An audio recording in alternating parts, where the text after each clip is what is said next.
what size heater does your aquarium need, when you should add medications, and how to move fish long distances. I'm going to answer all three of those questions and pick an interesting comment of the week in this episode of Tank Talk.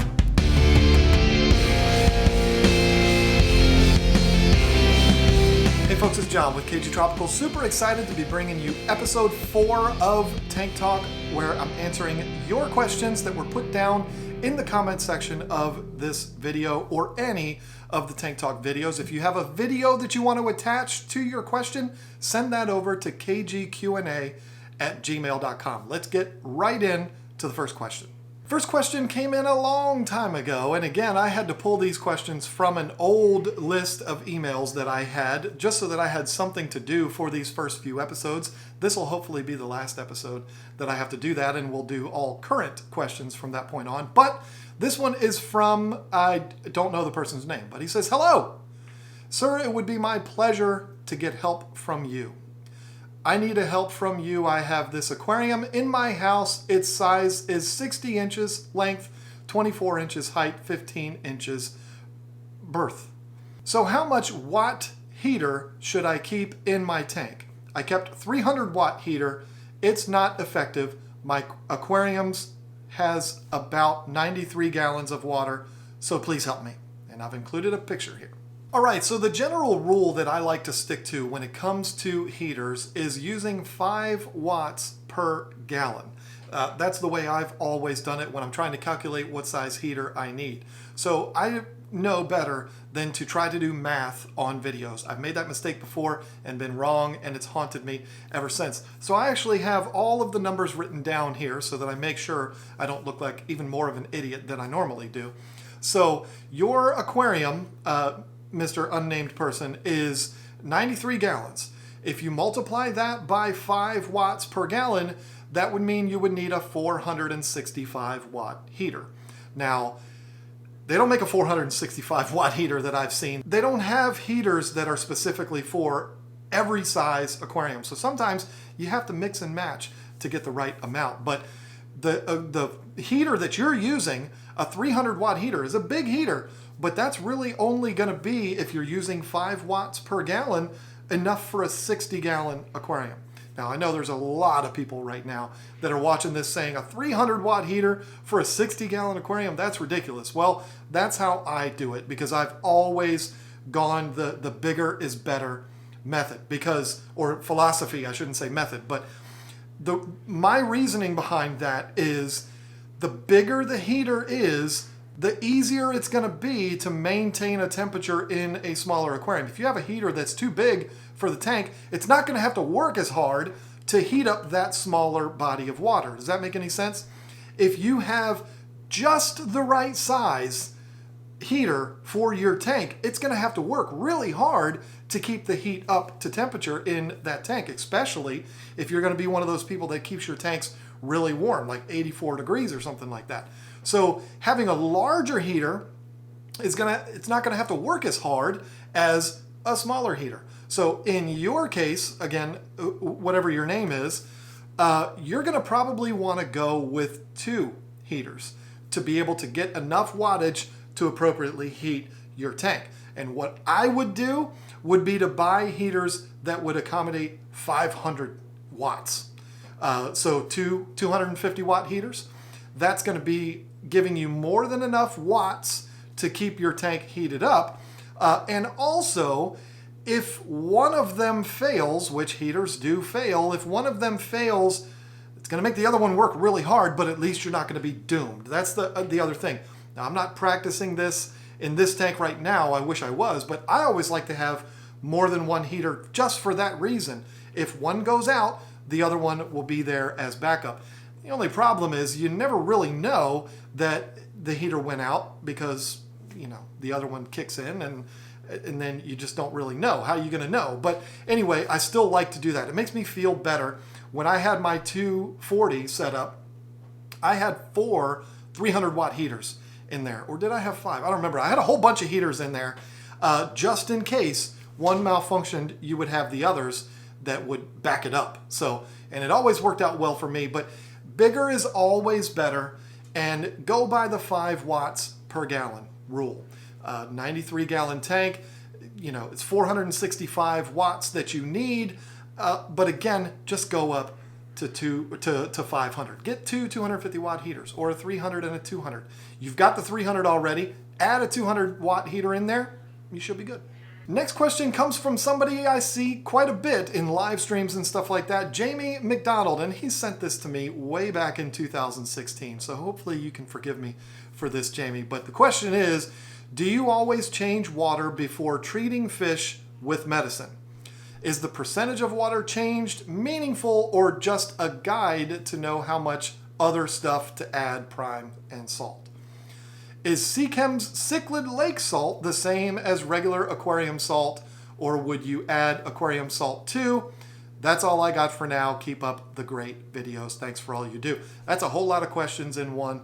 I don't think I'm going to concentrate on the Seachem cichlid lake salt, because that's just doesn't, yeah, whatever. It's 3 questions here. I'm really going to focus on the first 2, I guess, which have to do with medications and stuff like that, or whatever. It involves adding things to the water. So as far as medications go, this is the way I like to look at it, okay? I do everything using human analogies. If you get sent to the emergency room, if an ambulance comes and picks you up, what's the first thing that they're going to do? They're going to put oxygen on you. It's mandatory. They always do that. I mean, they don't always do it, but you understand what I'm saying. In so many cases, they're going to put oxygen on you to get you breathing good, pure oxygen. And in a lot of cases, they will immediately stick you with an IV. If it's a situation where you need fluids, whatever, they'll put an IV in you. They're not putting medicine in that IV. They are putting saline. They're putting saline through the IV into you. Why is that? It's to get you hydrated with good quality salt water, basically, is what that is.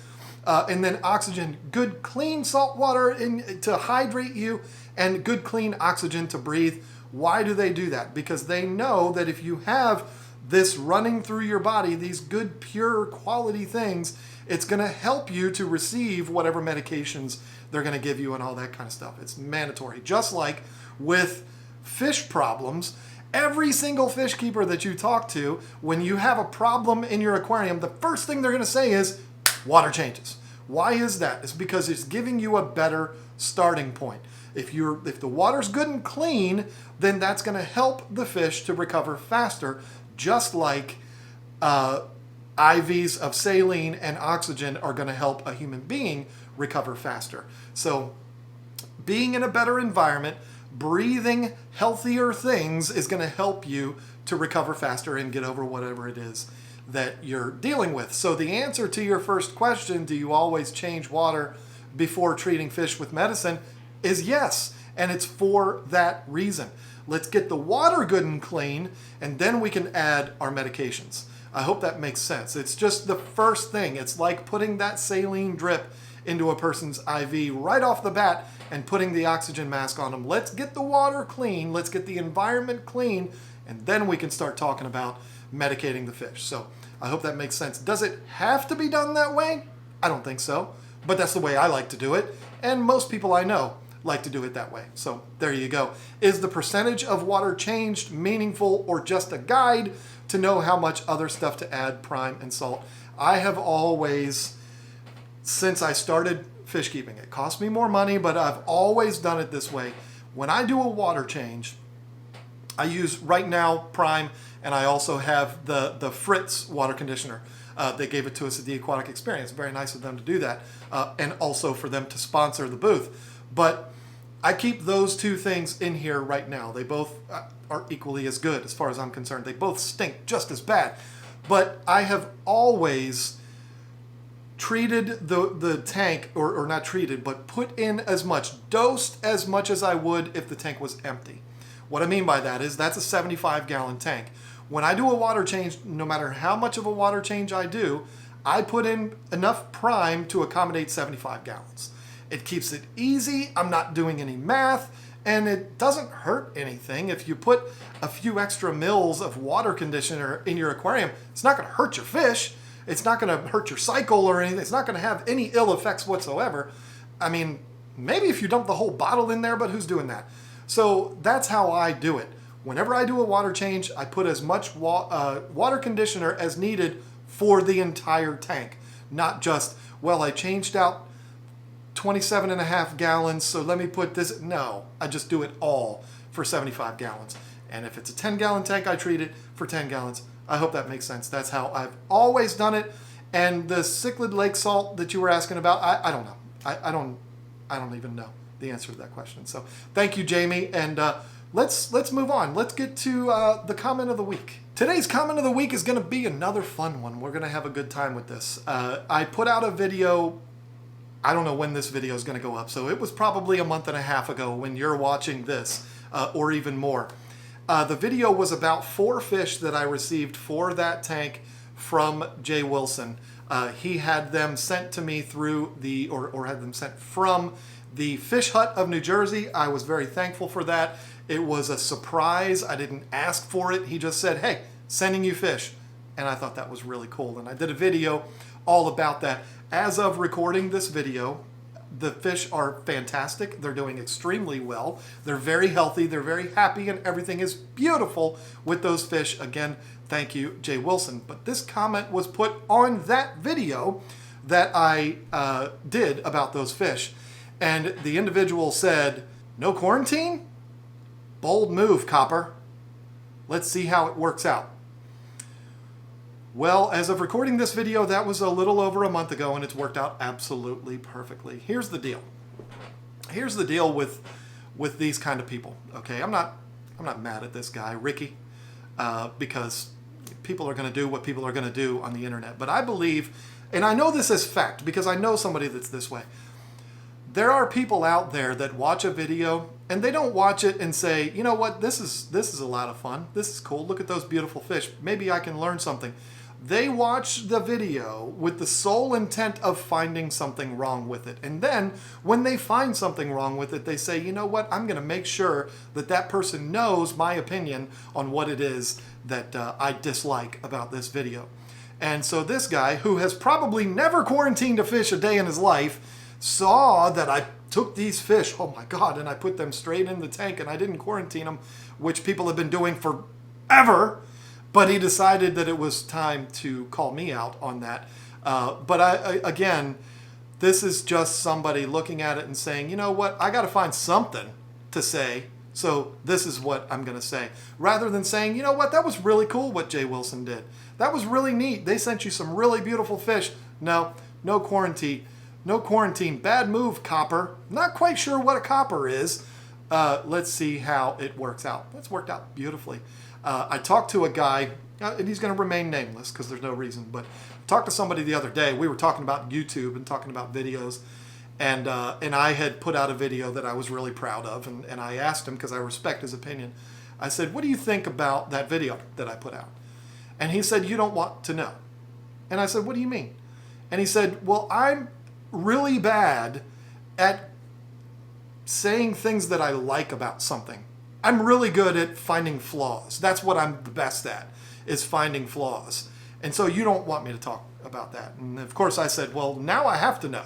So he told me a couple of things, gave me some pointers, and it was good advice. There's nothing wrong with that. But there are people that are that way. They just can't see the positive in things. And so if they're going to comment negatively. And let this be a lesson to anyone that has a YouTube channel.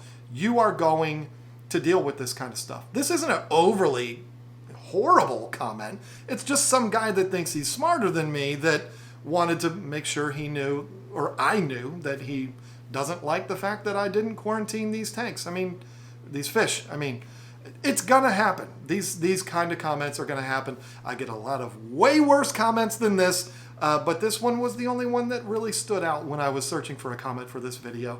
I don't know. Maybe I could pick something better.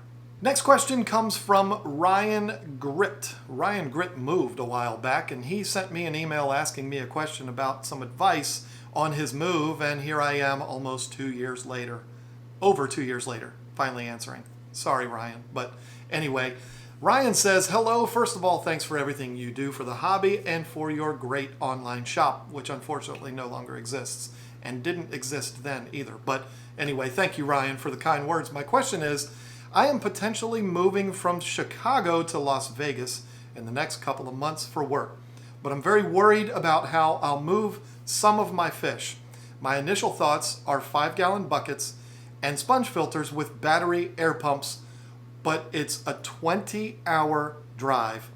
How would you go about moving fish across the country? Thanks for everything. That is a very stressful thing. If you have fish that they're very much attached to, then you got to do what you got to do. But if you're somebody that just has fish and they don't really have any significance to you, obviously you care about your fish. I'm not saying that, but I'm saying you don't have any actual attachments to the fish that you have. The easiest way to do it would be to go ahead and rehome those fish and then just start all over again on the other end. But obviously you don't want to do that because you're asking me this, and I completely understand how we can develop attachments to our fish. And so in that case, I like your idea of 5-gallon buckets. This is a real challenge for anybody because not only do you have the stress of moving, but now you've also got to move your aquariums, and that is a huge challenge. What I would say, Ryan, I'm sure you have already moved. You're already at your new job. You've probably been promoted a couple of times, and good for you. You may have even moved back to Chicago. Why would you want to go back to Chicago from Vegas? Because Vegas is... Anyway, so I'm sure this is long in the history for you, but anybody that is going to be moving and you're concerned about what you're going to do with your fish, the 5-gallon bucket with sponge filters, a little overkill. I mean, you don't necessarily need sponge filters, but a battery operated air pump with an air stone in there would be just fine. You're not going to really need to filter the water for all 20 hours. I mean, when they ship fish across the country in little bags, they don't have filters in those bags. You know what I'm saying? So the sponge filters is a little bit overkill, and to be honest, even air stones is a bit overkill. But overkill is good when these are fish that you have an attachment to. The only thing that I could say I've done, I've never moved long distances, but I have moved enough to where I've used larger vessels for water. Vessels, is that the right word? Rather than 5-gallon buckets. I had to move one time where I had 2 large, like 20-inch arowanas, and I put those in Rubbermaid totes rather than 5-gallon buckets. I used buckets too for like my African cichlids and stuff like that, but for the arowanas I had to use Rubbermaid totes, and I had stingrays too. So Rubbermaid totes are great. Harder, I guess, if you're going to be in bumpy, hitting a lot of bumps, the water's going to be sloshing all over the place. What I would do with those, and what I've done in the past, is cut a slot in the top of whatever it is that you're using. If it's a 5-gallon bucket, put the lid on there, cut a hole in the top, that big or so, a few inches, to allow oxygen to get in and out of that bucket. Or the Rubbermaid totes, I cut a slot in it so that you're not sealing it off. I've done that, and then run that air stone in there, and you should be completely fine. You're not necessarily going to need to worry about heaters and stuff like that. You're going to keep the temperature in your vehicle reasonable, I would imagine. And I'm assuming these are going to be in your vehicle, not in the back of a truck or something like that. But maybe I'm wrong. Maybe you should use heaters. But where are you going to plug those heaters in? That's a bit of a challenge. But they should be fine. 20 hours is not outrageous. A lot of fish, when they're shipped, are packaged for longer than that. If you're moving from the United States to Germany, then you're going to have a real challenge. Then you're going to probably want to be coordinating with people on either end to where you can ship the fish to yourself.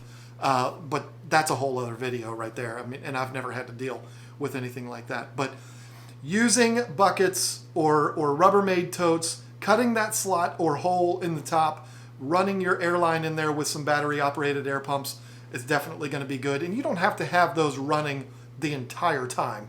You can run them for 15, 20 minutes, turn them off, and an hour later turn them on again. You don't have to have them running the entire time because you're just going to go through batteries like crazy. But if you can afford to put batteries in them every couple hours, then go ahead and do that too. That's fine. But definitely, I like the way you think.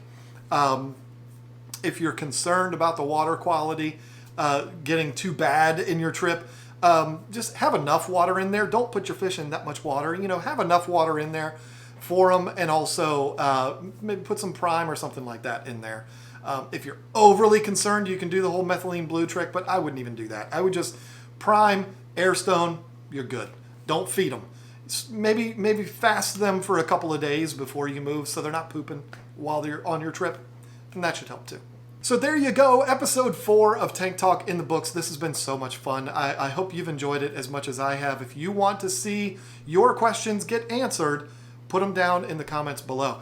They're going to get better. These videos are going to get better because the comments are going to be more current and more relevant to what we're doing today. But again, for these first few, I had to pull questions from old emails that I got 2 years ago. But it was still a lot of fun, and I hope you enjoyed it too. If you want to see future episodes of this and our new series, 10 Things, which I guess by the time this goes up, it's not new anymore, definitely subscribe to the channel. Click the notification bell, all that good stuff, so that you get notified when we put out new videos. Going to be doing these every single week along with 10 Things episodes. So hope you're enjoying it as much as I am. So there you go. That's it. Another one in the books. We'll see you next time.